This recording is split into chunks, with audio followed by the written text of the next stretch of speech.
visitTemples.com அப்படிங்கிறது கோவில்களை பற்றிய ஒரு வலைதளம் வெப்சைட் ஆகும்.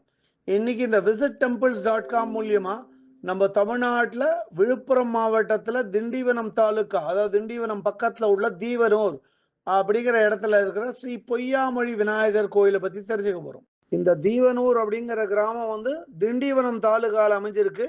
இந்த கோவிலை ஸ்வயம்பு ஸ்ரீ பொய்யாமொழி விநாயகர் கோயில் அல்லது ஸ்ரீ நெற்குத்தி விநாயகர் கோயில் அப்படின்னு சொல்லுவான். இந்த கோவில் கிழக்கு நோக்கி அமைய பெற்ற ஒரு கோயில் ஆகும். இந்த கோவிலுக்கு ராஜகோபுரம் அப்படின்னு எதுவும் கிடையாது. கிழக்கு நோக்கிய கோபுரத்துல மையத்துல வந்து விநாயகரோட ஒரு வர்ண விக்கிரகமும், ரெண்டு பக்கம் சுகபிரம்ம ரிஷி மற்றும் நந்தீஸ்வரர் விக்கிரகங்களும் பார்க்க முடியும். கோபுரத்துக்கு கீழே கிழக்கு நோக்கி ரெண்டு துவாரபாலகர்களோட வர்ண விக்கிரகத்தை பார்க்க முடியும். அதே மாதிரி கோபுரத்தை பார்த்த மாதிரி ஒரு நெய்வேத்திய பீடம் அமைச்சிருக்கா.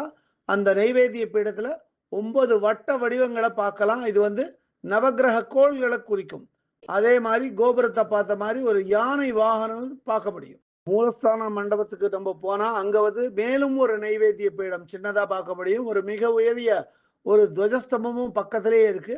அதுக்கு பக்கத்திலேயே 3 வாகனங்கள் மூலஸ்தானத்தை பார்த்த மாதிரி இருக்கு. என்னென்ன வாகனம்னா மூஞ்சூர், நந்தி பகவான் மற்றும் யானை வாகனம். இப்போ இந்த கோயில் பார்க்க புதுசா இருந்தாலும் இந்த கோயில் மிக பழமையான கோயில். 1200 ஆண்டுகளுக்கு முந்தைய கோயில்.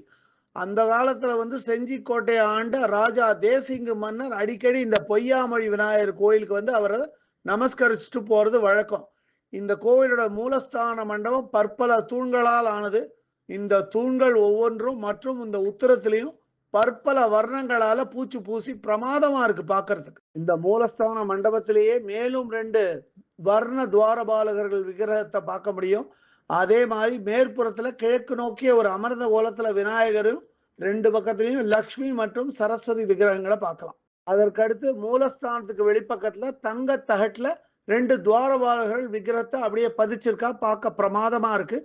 மூலஸ்தானத்துல ஸ்ரீ பொய்யாமொழி விநாயகர் எனப்படும் ஸ்ரீ நெற்குத்தி விநாயகர் கிழக்கு நோக்கி சுயம்பு வடிவமா லிங்க ரூபமா காணப்படுறார்.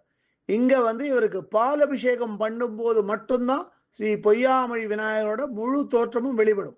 ஸ்ரீ பொய்யாமொழி விநாயகர் மூலவர் பக்கத்திலேயே வந்து ஒரு வேலையும் வச்சிருக்கா. இது வந்து என்ன அப்படின்னா இவர் சகோதரரான முருகனும் இவர் கூடவே இருக்கிறதா நம்பப்படுறது. அதே மாதிரி இந்த மூலஸ்தானம் பகல் முழுவதும் திறந்து இருக்கிறதுனால எப்பவுமே இங்க ஜன நடமாட்டம், பக்தர்கள் கூட்டம் அலமோதும். பொய்யாமொழி விநாயகர் கோஷ்டத்தை சுத்தி விநாயகர் அமர்ந்த கோலத்திலையும் நின்ற கோலத்திலையும் நடனமாடும் கோலத்திலையும் பற்பல விக்கிரகங்கள் இருக்கு. அது கூடவே தட்சிணாமூர்த்தி மற்றும் ஸ்ரீ துர்கை அம்மனோட விக்கிரகத்தையும் பார்க்க முடியும் கோஷ்டத்துல. இங்க வந்து மூலஸ்தான மண்டபத்துல தெற்கு நோக்கி ஒரு சன்னதியில பொய்யாமொழி விநாயகரோட உற்சவமூர்த்தி விக்கிரகத்தையும் வச்சிருக்க. இந்த கோவிலோட மூலஸ்தான மண்டபத்துல இந்த கோவிலோட முழு சரித்திரத்தையும் அப்படியே ஓவியமா வர்ணம் தீட்டி வச்சிருக்கா. அதை பார்த்தாலே பக்தர்களுக்கு புரியும். இந்த கோவிலுக்கு பின்னாடி ஒரு பெரிய சரித்திர கதையே இருக்கு. அதாவது என்னன்னா பல நூற்றாண்டுகளுக்கு முன்னாடி இந்த இடம் வந்து ஒரு காட்டு பகுதியா இருந்தது. வெறும் நெல் வந்து சாகுபடி பண்ணியிருந்தா. அப்போ வந்து இந்த நெற்கதிர்களை திருடுறது அந்த பக்கத்துல இருக்கிற பசங்களோட வாடிக்கை. ஒரு கூட்டமே வந்து இந்த நெல்லை வந்து திருடுவா. அது மாதிரி நெல்லை வந்து அவ திருடும் போது அந்த நெல்லை வந்து தேய்க்கிறதுக்கு அவளுக்கு ஒரு கல் வேணும்.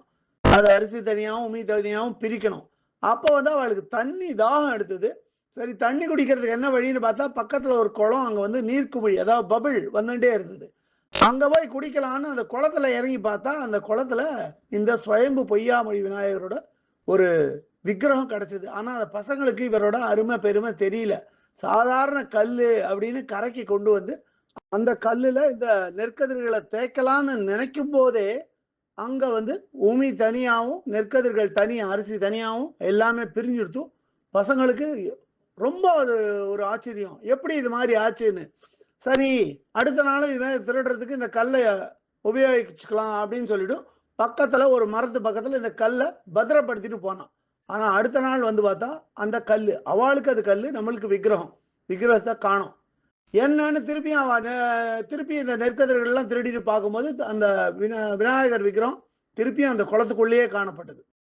இந்த விநாயகர் விக்கிரகம் இந்த பசங்களுக்கு ரொம்ப வசதியா இருந்தது.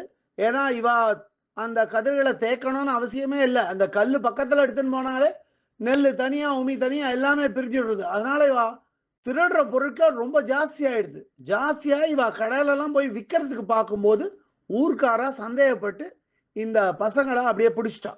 ஊர் தலைவர்கள்லாம் சேர்ந்து எப்படிப்பா இவ்வளோ அரிசியை கொண்டு வந்து விற்கிறீங்கன்னு கேட்கும்போது இந்த பசங்க வந்து இந்த கல்லு கதையை வந்து அப்படியே அந்த ஊர் பெரியவா கிட்ட சொல்றான். அப்ப வந்து இந்த இந்த திருட்ட விசாரிச்ச அந்த தலைவரோட கனவுல வந்து தனக்கு ஒரு கோவில் கட்டுமாறு அவருக்கு வந்து கனவுல வந்து தோணித்து. அதனால அந்த ஊர் தலைவர் தான் அவர் தம்பியோட சேர்ந்து இந்த கோவிலை வந்து கட்டுறார். அதுலேருந்து இந்த ஸ்ரீ பொய்யாமொழி விநாயகருக்கு நெற்குத்தி விநாயகர். ஏன்னா அந்த பசங்க இந்த விநாயகரோட விக்கிரகத்தில் தான் நெல்லை வந்து நெல்லை தனித்தனியா பிரிக்கிறான். அதனால இந்த விநாயகருக்கு நெற்குத்தி விநாயகர்னு இன்னொரு பேரும் இருக்கு. இந்த கோவில்ல பிரதட்சணமா வலம் வரும்போது வெளிப்பிராகாரத்துல வந்து கிழக்கு நோக்கிய ஒரு நாக தேவதை விக்கிரகம் பார்க்க முடியும். அப்படியே பிரதட்சணமா வந்தா அங்க ஒரு மேடை மாதிரி அமைச்சிருக்கா. இந்த மேடை எப்படி அமைச்சிருக்கான்னா அங்க ஒரு 3 ஆலமரம் இருக்கு, விருட்சம். அந்த 3 ஆலமரத்தையும் சேர்த்து ஒரு பெரிய மேடை கட்டியிருக்கா. இந்த ஆலமரத்துக்கு எந்த விதமான அந்த விழுதும் மேலேந்து இல்ல. அதனால இது வந்து கல்லால மரம், விழுது இல்லாத 3 ஆலமரங்கள். இந்த 3 ஆலமரத்தையும் இங்க உள்ளவா சிவன், மகாவிஷ்ணு, பிரம்மாவா கருதுறா. இந்த கல்லால மரத்தை எந்த ஒரு பக்தரும் 9 தடவை சுத்தி வந்தா அவளுக்கு வாழ்க்கையில நினைச்சது கைகூடும், சுபிக்ஷம் உண்டாகும் அப்படின்னு சொல்றா. இந்த கல்லால மரத்துக்கு பக்கத்திலேயே தெற்கு நோக்கிய ஒரு சன்னதி, ஸ்ரீ ஜோதிர்லிங்கம் சன்னதி. அவர் சிவலிங்க வடிவமா காணப்படுறார். இந்த ஜோதிர்லிங்க சன்னதி உள்பக்கமாவே ஒரு நந்தி வாகனம் அவரை பார்த்த மாதிரி, சிவலிங்கத்தை பார்த்த மாதிரி காட்சி கொடுக்கிறார். இந்த ஜோதிர்லிங்க சன்னதிக்கு மேல் பக்க கோபுரத்துல சிவனும் பார்வதியும் அமர்ந்த கோலத்துல தெற்கு நோக்கி காணப்படுறார். ஜோதிர்லிங்க சன்னதி அப்படின்னா இந்த ஜோதிர்லிங்க சன்னதி பக்கத்திலே ஒரு டெம்பரவரி ரூஃபிங் போட்டிருக்கா. டெம்பரவரி ரூஃபிங்னா தற்காலிகமான ஒரு மேற்கூரை. அங்க வந்து அதை வந்து வாகனங்கள் நிறுத்தும் இடமா இப்போதைக்கு பயன்படுத்துறான். இந்த கோவிலுக்கான நவக்கிரக சன்னதி கோவில் வாசல் பக்கமா அமைச்சிருக்கா. பார்க்க ரொம்பவும் பிரமாதமா இருக்கு. இந்த கோவிலோட வெளிப்பக்கமா ஒரு டெம்பரரி ரூஃபிங் அமைச்சு ஒரு விசேஷ நாட்கள், விசேஷ வைபவங்கள் அங்க நடத்துற மாதிரி அந்த இடம் இருக்கு. ஸ்ரீ பொய்யாமொழி விநாயகர் கோவில், அதாவது ஸ்ரீ நெற்குத்தி விநாயகர் கோயிலோட ஸ்தல விருட்சம் வந்து கல்லால மரம். இங்கேயே வந்து கோவில் புஷ்கரணியும் இருக்கு. ஆனா புஷ்கரணிக்கு பேர் எதுவும் வைக்கல. அந்த புஷ்கரணியிலேருந்து தான் இந்த ஸ்ரீ பொய்யாமொழி விநாயகரோட விக்கிரகத்தை இவா எடுத்திருக்கா. அதனால இந்த புஷ்கரணியும் ரொம்ப பவித்திரமா கருதுறா. இந்த கோவில் ரொம்பவும் சிறந்த கோயில். பகல் முழுவதும் திறந்து இருக்கிறதுனால பக்தர்கள் இதற்கு எப்போ வேணாலும் போகலாம். காலம்பரை 7 மணிலேருந்து ராத்திரி 7 மணி வரைக்கும் எப்போ வேணாலும் இந்த கோயிலுக்கு போய் நமஸ்காரம் பண்ணலாம். இந்த கோயிலை பற்றிய இதர விவரங்கள் வேணும் அப்படின்னா www.visittemples.com அப்படிங்கிற வெப்சைட்டுக்கு போயிட்டு இந்த கோயிலை பற்றிய எல்லா விவரங்களையும் ஆங்கிலத்தில் வந்து படிக்கலாம். இல்லை பிற பாஷைகளில் வேணும்னா அதிலேயே மொழிபெயர்க்கிற வசதியும் இருக்குது. அப்படியே மொழிபெயர்த்து அவாவா பாஷைக்கு தகுந்த மாதிரி படிச்சுக்கலாம். அது இதுவரை இந்த காணொலியை கண்டும் கேட்டும் மகிழ்ந்த பக்தர்களுக்கு visit temples.com சார்பாக ராகவாச்சாரியின் நன்றிகள்.